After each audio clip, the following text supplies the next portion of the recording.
First you, Imam. The suicide bomber, 22 years old, born in Manchester. How do these young people get radicalised? Good morning. Basically, we need to be very realistic when dealing with this matter. You have a 22-year-old who gets radicalized over 2 or 3 sermons within a Friday mosque gathering. And the killer of Curtis Chang in Sydney was 15-year-old. And just on the 23rd of this month, 2 days ago, we had a 22-year-old female who is now being arrested, or was arrested, after having ties with ISIS in Adelaide. Now, this age is an age where someone would expect people to be going out, having fun. But no, we have a large number of youth that are being radicalized. This happens because of the books that we have, the Islamic scriptures that we have.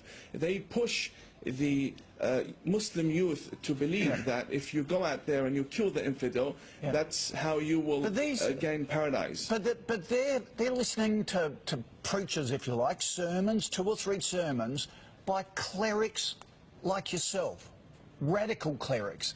What do you more moderate clerics do to out your compatriots who are turning these young Muslims?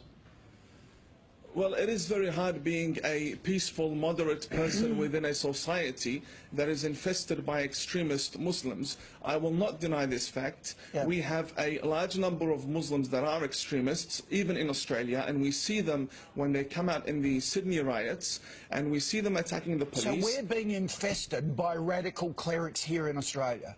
Yes, clerics and followers as well, and I've said this to many government authorities, and I'd like to show you something.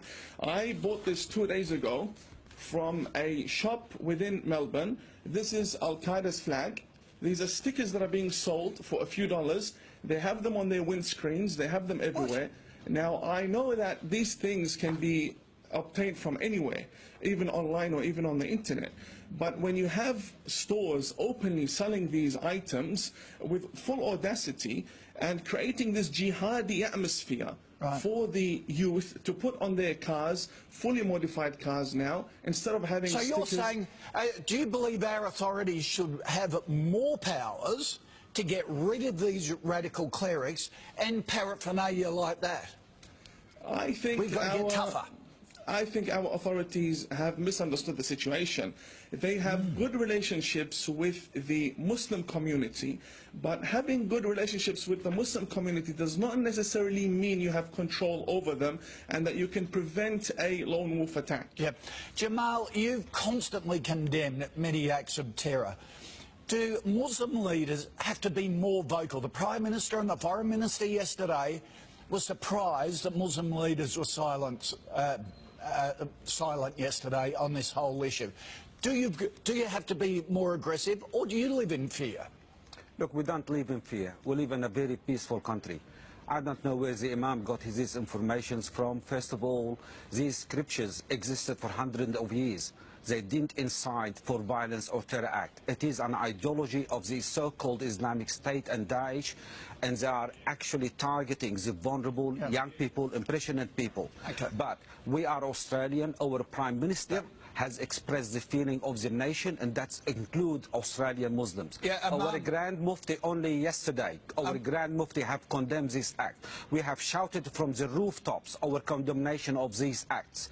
Now, Imam, what more can we do? Only last Jamal, week... Imam, you're shaking your head. Is there a disconnect between Muslim leaders? I disagree. I disagree. We have a situation where there is a month doesn't go by without a terrorist attack happening somewhere around the world. And for the past 1,400 years, we have had a religion of war. That's exactly what we have had. This is not something I'm imagining. These are facts. We've had many wars. How did Islam spread from Saudi Arabia down to Indonesia and Bosnia? All spread by the sword. We had many wars. And for someone to come and say these Islamic scriptures have nothing to do with it, I mean, that's against the facts. That's not true.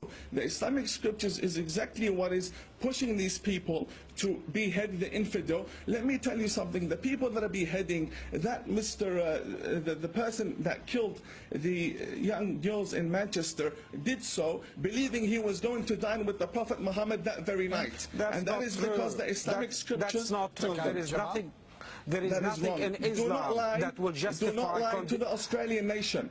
Listen, we have there is in our nothing books in the Islam teachings that will of Ibn justify killing innocent teach people. to behead people and to kill and massacre people. You cannot sit there and lie to the Australian people. Wait a second. I came here believing that you are a moderate person. Do not lie to the Australian public.